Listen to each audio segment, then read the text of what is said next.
My name is Logan Pierce. I'm 32 years old. And 3 years ago, I buried my mother, then watched my father disappear with the last of her savings. Since that day, I haven't heard a single word from him.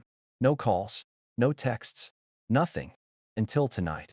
A white envelope sits on my desk, my name written in his sloppy blue ink. But the return address isn't his. It's printed, machine perfect, E. Langford.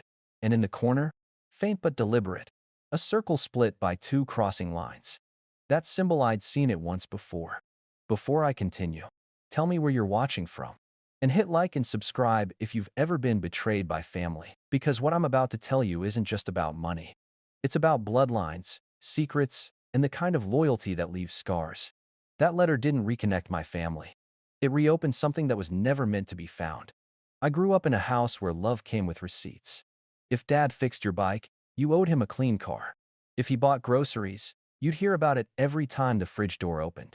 He called it teaching responsibility. Mom called it emotional interest. Our home always smelled like burnt coffee and sawdust.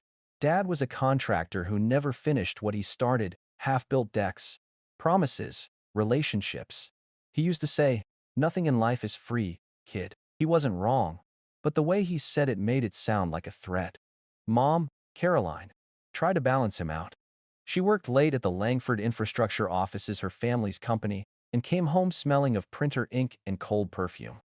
Her hands were always cold, too. I think that's how I learned to associate warmth with absence. When I was 8, I got my first taste of the Langford world. Mom drove me out to the family estate for Thanksgiving. It wasn't a house, it was a museum of control. Dark oak walls, polished brass, portraits of stern men who looked allergic to joy. My grandfather, Harrison Langford, ran the dinner like a board meeting. He'd ask each relative what they'd accomplished that quarter. When it was Dad's turn, he said, "I'm between projects." Harrison didn't respond. He just moved on to the next name. That silence lasted for years. Later that night, I found Mom crying quietly in the kitchen, the sound muffled by the dishwasher. I asked if she was okay. She smiled, the kind of smile that means don't ask again. That was the first time I heard her whisper the words, "two ledgers." I thought she was talking about accounting. I didn't know she meant something else entirely. I didn't see the Langford estate again until high school. By then, Mom had been promoted to operations director. Dad had been consulting, which meant calling old clients and borrowing money he'd never repay. Our fights became routine. Her voice sharp and exhausted, his slurred and defensive, me pretending the walls were thick enough to block it out. There's one night I can't forget. A thunderstorm, power out across the block. I was sitting at the kitchen table, doing homework by flashlight when Dad stumbled in, drenched and angry. He slammed a crumpled check on the table, $10,000. Signed by Harrison Langford. "Guess what?" he said. "Your grandpa finally decided to remember I exist." Mom appeared from the hallway, eyes wide. "Where did you get that?" "He gave it to me," Dad snapped. "Said it was an advance." Mom's voice dropped to a whisper. "He doesn't give advances, Randall. He gives rope." I didn't know it back then, but that night changed everything. It was the first deposit in a debt none of us could repay. In college, I chose IT and systems auditing because it was predictable. On a screen, logic made sense. People didn't. By senior year, I'd gotten an internship with a construction analytics firm. Their servers used outdated encryption, so I wrote a patch on my own time. It caught the attention of a mentor, Jade Nguyen. Sharp, funny, impossible to intimidate. She once told me, "Data doesn't lie. People do. So make sure you know which one you're listening to." Those words would come back years later. Mom got sick during my final semester. Cancer. Fast. Hospital corridors blurred into one long night. She'd grip my hand and whisper half-thoughts that sounded like riddles. "Don't trust easy money, Logan." Two ledgers, Harrison kept one clean and one real. I thought it was the morphine talking. It wasn't. When she died, Dad didn't even show up to the funeral. He texted me, "I can't handle crowds."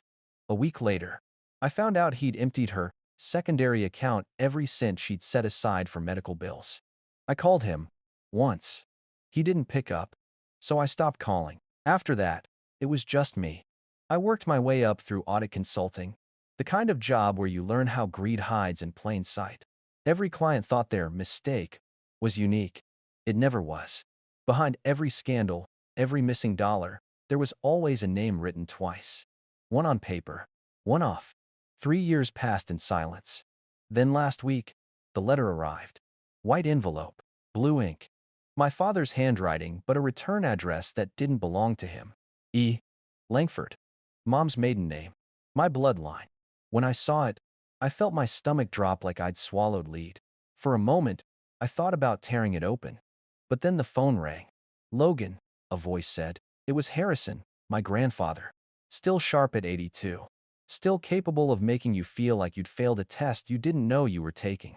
I heard you got something from your father. His tone wasn't curious, it was cautious. Yes, I said slowly. I haven't opened it. Good, he replied. Don't. There was a pause. The kind that doesn't just fill silence, it builds it. He finally said, your father only reaches out when he's cornered. Whatever's in that envelope isn't love. It's leverage. I tried to laugh. What could he possibly leverage from me? Harrison hesitated, and for the first time in my life, I heard fear in his voice. You'll bring that letter here tomorrow. Do not read it. Do you understand? The next afternoon, I drove through the long gravel lane that led to the Langford estate. The air smelled like rain and cedar. The fountain still had that cracked marble cherub Harrison refused to fix, he used to say. Perfection is sterile. Imperfection builds legacy. Inside, the house was as I remembered. Quiet, cold, timeless.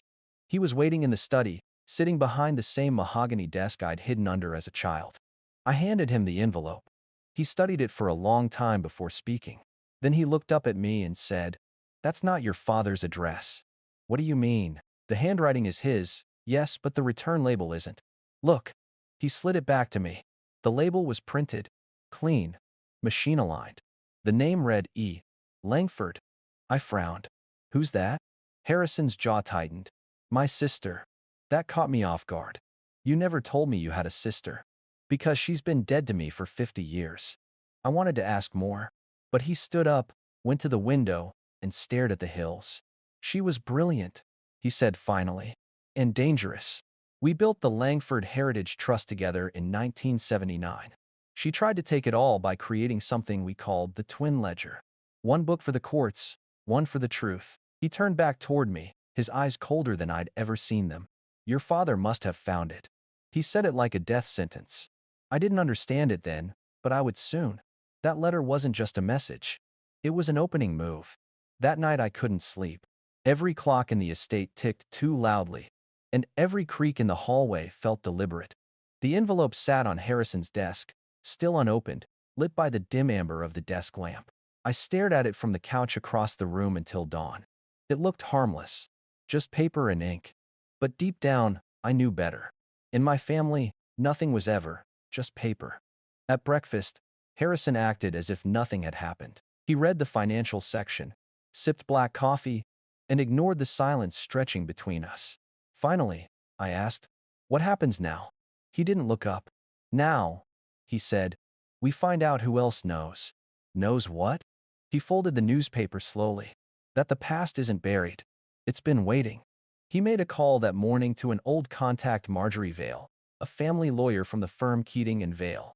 I remembered her vaguely. Sharp voice. Sharper suits. By noon, she arrived. She looked older, but no less composed. Her silver hair tied in a perfect knot. Mr. Langford, she greeted my grandfather. You always did have impeccable timing. Not this time, he said dryly. We may have a problem. He handed her the envelope. She examined it like it might bite her. When her eyes reached the return address, her brows knit together. E. Langford, she murmured. After all these years. Explain, Harrison said. Marjorie hesitated, then motioned for me to sit, too. In 1979, your grandfather and his sister, Ella Langford, established the Langford Heritage Trust. It was designed to hold assets jointly. But after a dispute, she tried to take control. When the courts froze the account, she vanished. The trust was sealed permanently. Sealed? I asked. As in? As in legally inaccessible. Not even Mr. Langford here could reopen it without both founders' signatures. I looked at Harrison. So, if this letter exists, then someone has those signatures. he finished grimly. Marjorie leaned forward. There's more. The trust's last audit showed a series of unaccounted offshore holdings. Roughly 41.7 million in suspended assets. Untouchable then. But if reactivated, they'd need both signatures again. I said. She nodded. And if one founder is dead, I added, someone would have to forge the second. Harrison's jaw clenched. Or convince me to sign something that gives them access. He didn't have to say it, we both knew who them meant. When Marjorie left, the house felt even colder. Harrison poured himself a glass of water, sat by the window, and muttered, almost to himself, he's learned to wait. That's what makes him dangerous. That night, I went for a walk through the estate grounds. The air smelled like rain-soaked earth and old money. Halfway down the drive, I noticed tire tracks that hadn't been there earlier. Fresh, wide, deep. At the back service road stood an old maintenance shed. The padlock hung open. Inside, the smell of oil and metal hit me. At first glance, it looked normal. Tools, boxes, spare parts. Then I saw the stack of folders on the workbench. Each was labeled in faded ink, Langford Holdings, signatory records. The top folder was new. Inside, documents stamped with official seals and Harrison's signature. Over and over. The dates were recent. 2 months old. My pulse spiked. I flipped to the last page. Authorization to access dormant assets for audit recovery. Signed, Harrison Langford. Countersigned, Randall Pierce. Witnessed by Serena Whitmore. I heard footsteps behind me. You shouldn't be in here, Harrison said quietly. I turned. What is this? He sighed. It's what happens when you try to fix the past. You told me you hadn't spoken to him in years. I lied, he admitted. He came to me months ago, said he'd found a way to clean the old trust. He showed me proof court filings. Documents I thought were destroyed. I signed a limited authorization. I thought it was contained. Contained? I snapped. You handed him the key. He didn't argue. Just said, softly, I was trying to protect you. By lying? By keeping you out of it. I shook my head. That worked great.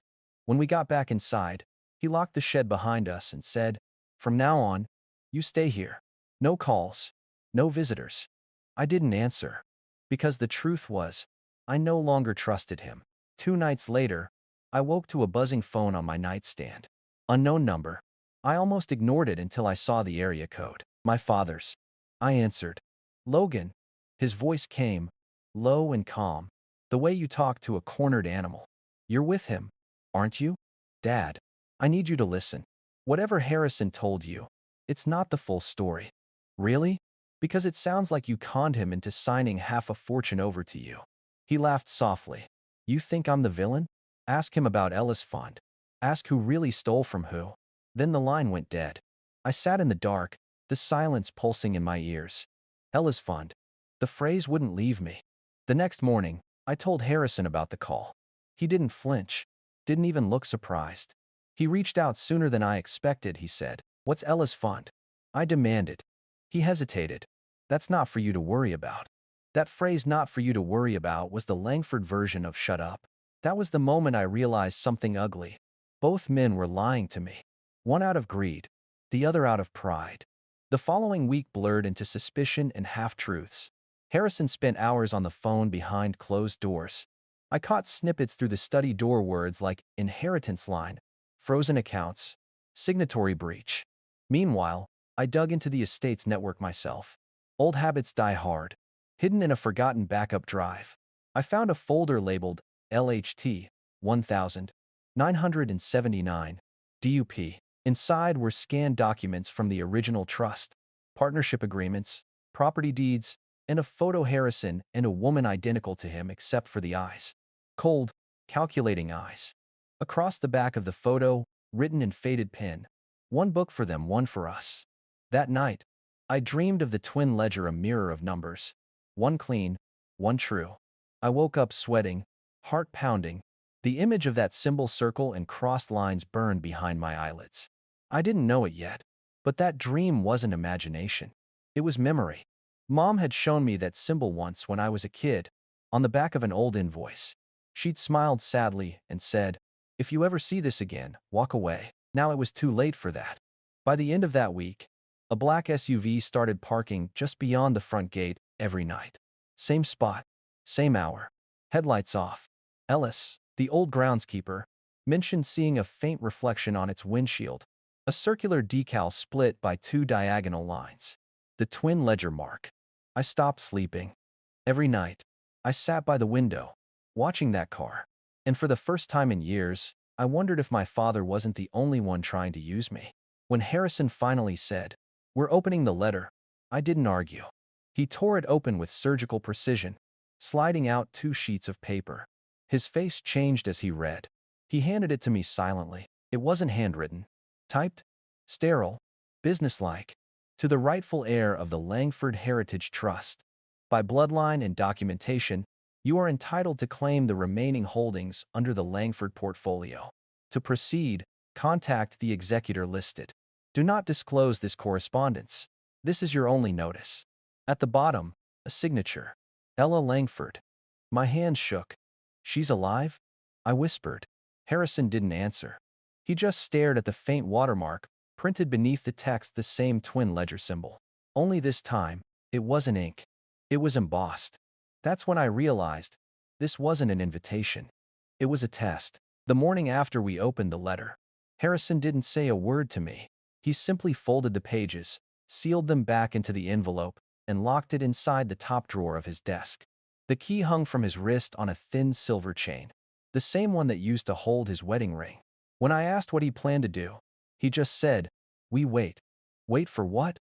I wanted to ask, but I already knew. In this family, silence was never absence. It was strategy. By noon, the news hit the markets. Langford Holdings, his flagship company, had filed a confidential amendment to reopen a defunct subsidiary. No press release, no explanation. But Jade called me within an hour. "Logan," she said, voice sharp, "someone's reactivating the offshore network your mother warned you about. Same domain names, same routing patterns. Langford Infrastructure, Langford Equity, L Trust Recovery, all under one root server. How much money are we talking? 40 million, give or take." Jesus. She hesitated. "There's something else. The last login trail belongs to your father." That was the moment it clicked. The letter wasn't bait for Harrison, it was bait for me. If I brought it to him, he'd reactivate the system himself, trying to protect what was his. Dad knew his pride better than anyone. I confronted Harrison that evening. "You reopened the subsidiary." He looked up from his glass of water. "Of course I did." "Why?" "Because if someone's using my name, I'll control the narrative before they do. Even if it's him?" He smiled thinly. "Especially if it's him." I wanted to shout, to tell him he was playing into the trap. But arguing with Harrison Langford was like arguing with gravity, inevitable and pointless.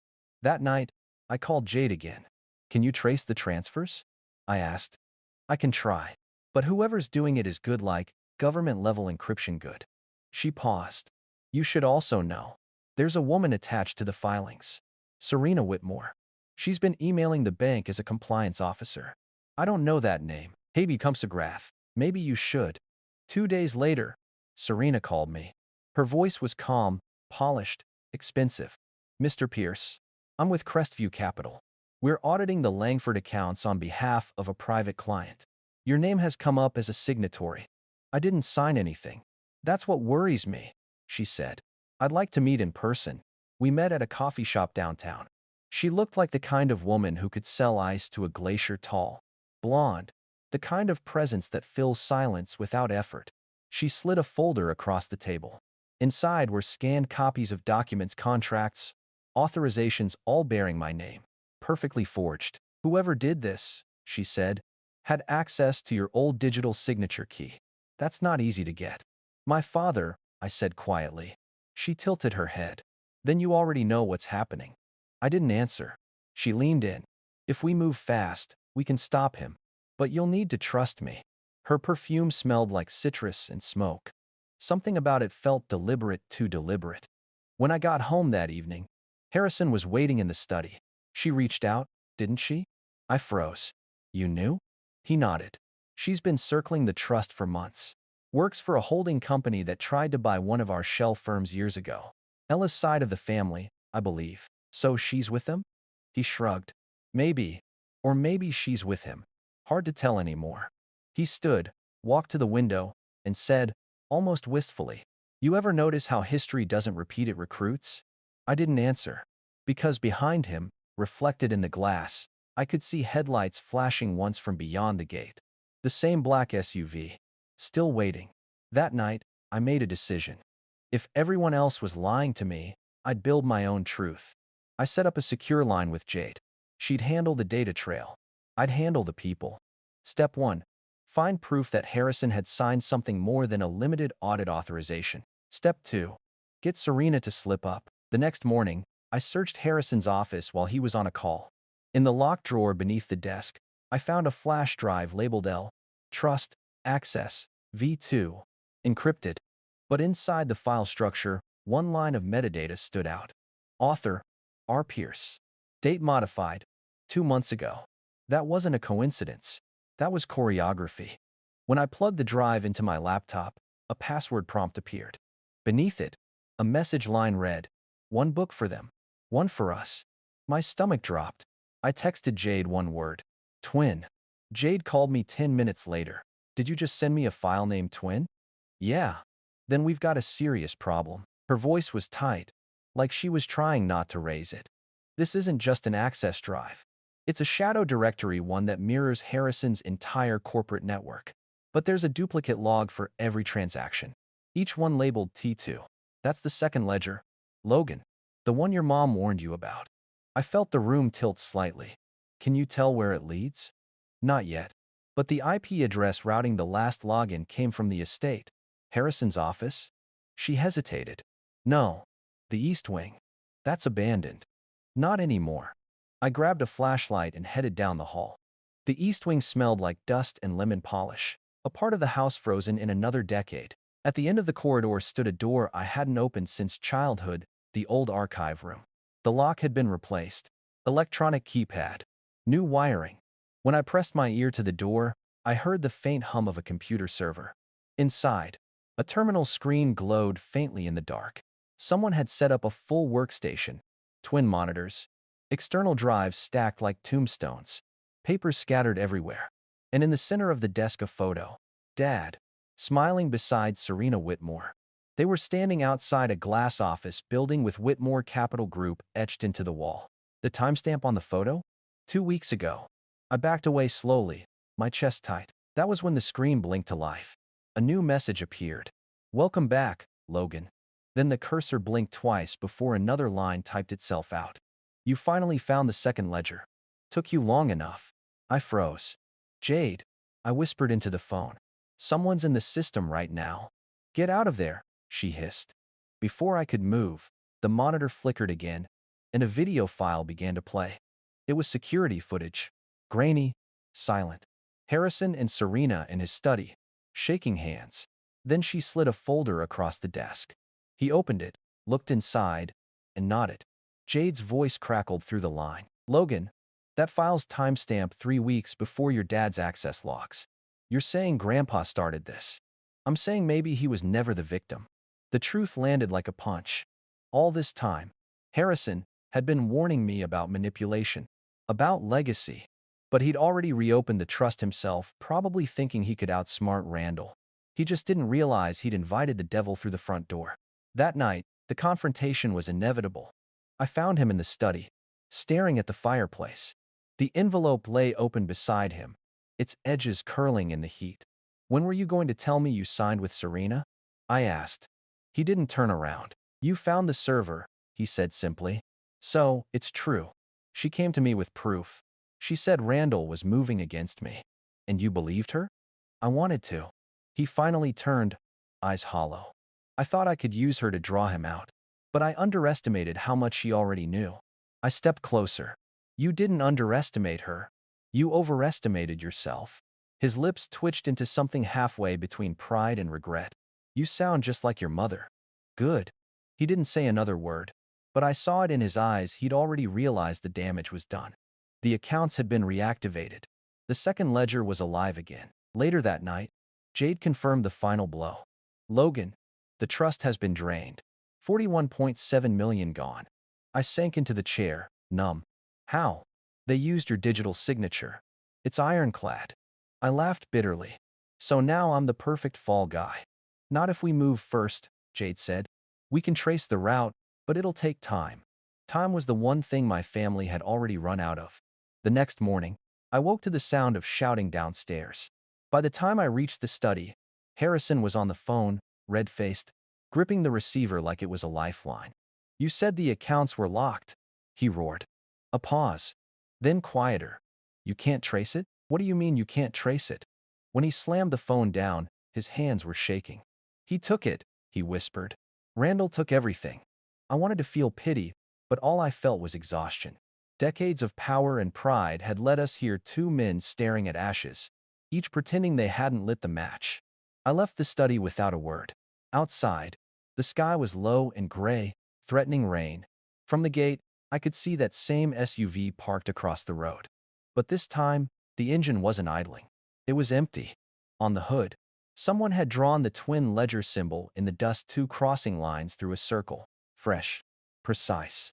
Waiting. That was the night I stopped thinking like a son and started thinking like an auditor. If my father wanted a war built on deceit, I'd fight him on the one battlefield he couldn't control. Paper trails and proof. The night it all came together was colder than I expected. The kind of cold that seeps under your skin and makes every breath sound louder.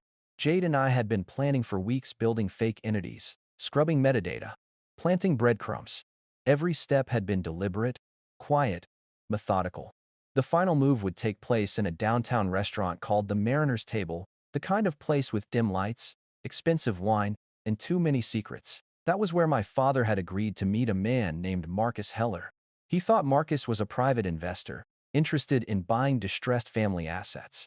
In reality, Marcus was Jade operating behind a deep-fake voice and a flawless digital identity. And I was watching from a corner booth, hat low, collar turned up, pretending to read a menu. When Randall walked in, I barely recognized him. His hair was slicked back, his suit dark charcoal, his tie a shade too confident. He looked thinner, older, but his smile was still the same. The smile that sold lies like promises. He greeted Marcus with a firm handshake. Mr. Heller, he said smoothly, I appreciate your discretion. You'd be surprised how many vultures come circling when they smell legacy money. Jade's voice came through the small earpiece in my ear, filtered, distorted, male. I prefer opportunities that stay quiet, Mr. Pierce. Randall chuckled. Smart man. The Langford portfolio isn't easy to navigate. Took me years to untangle. But now, I control every signature that matters. There it was. The confession. A single sentence that would become the nail in his coffin. Jade played it cool. That's reassuring.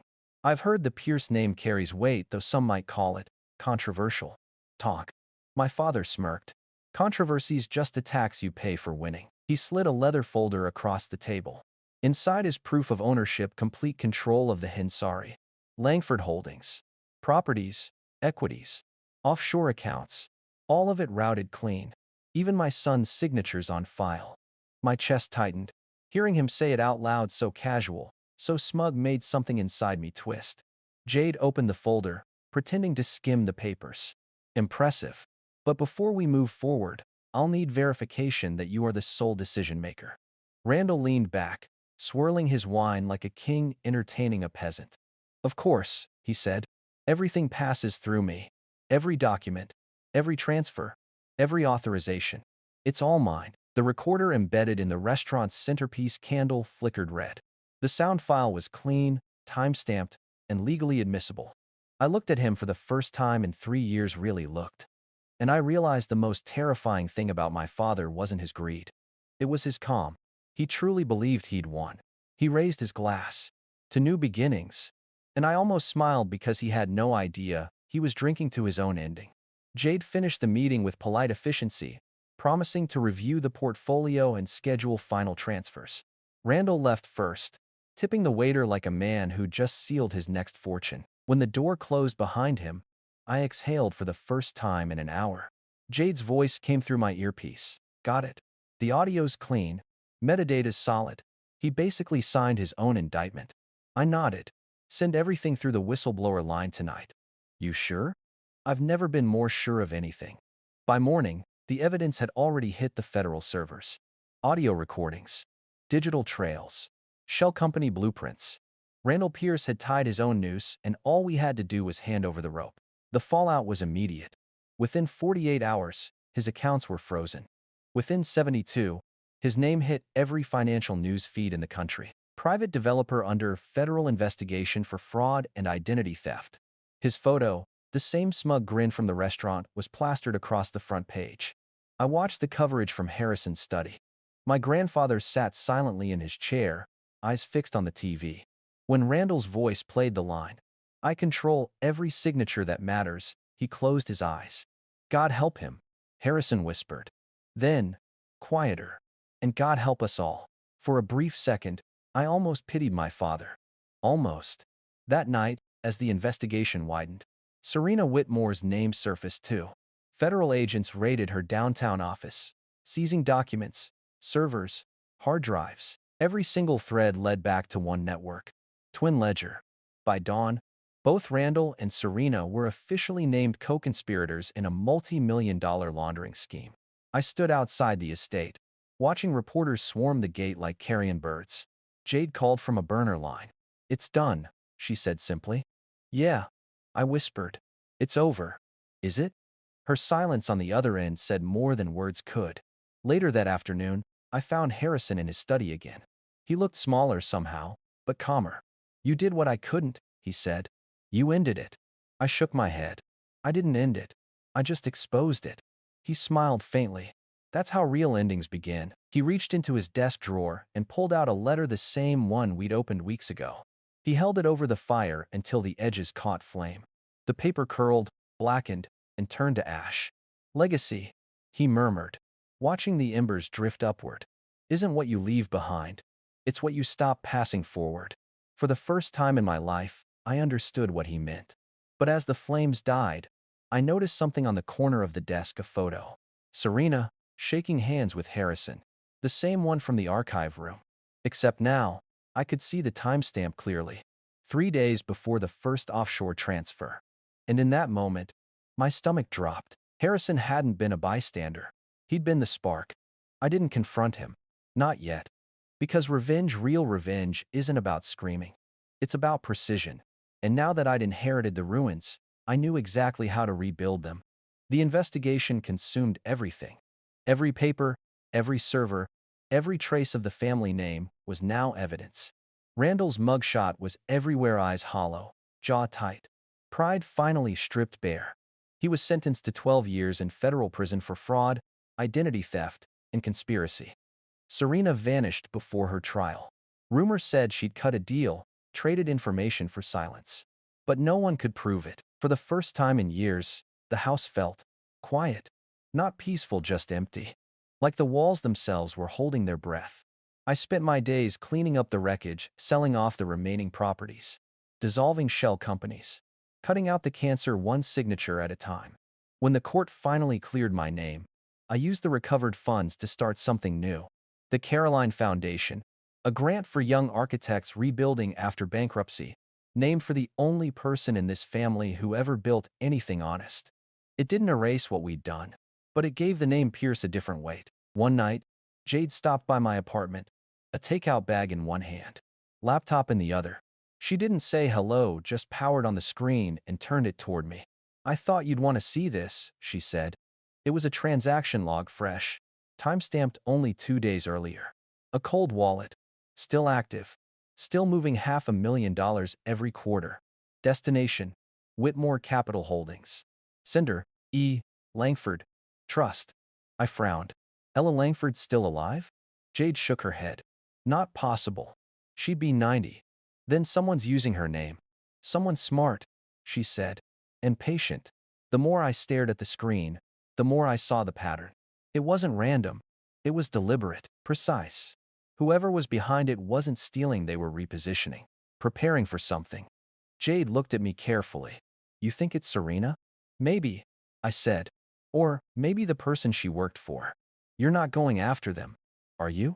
I smiled, cold, quiet, deliberate. "I'm not chasing ghosts. I'm just making sure they know I'm awake."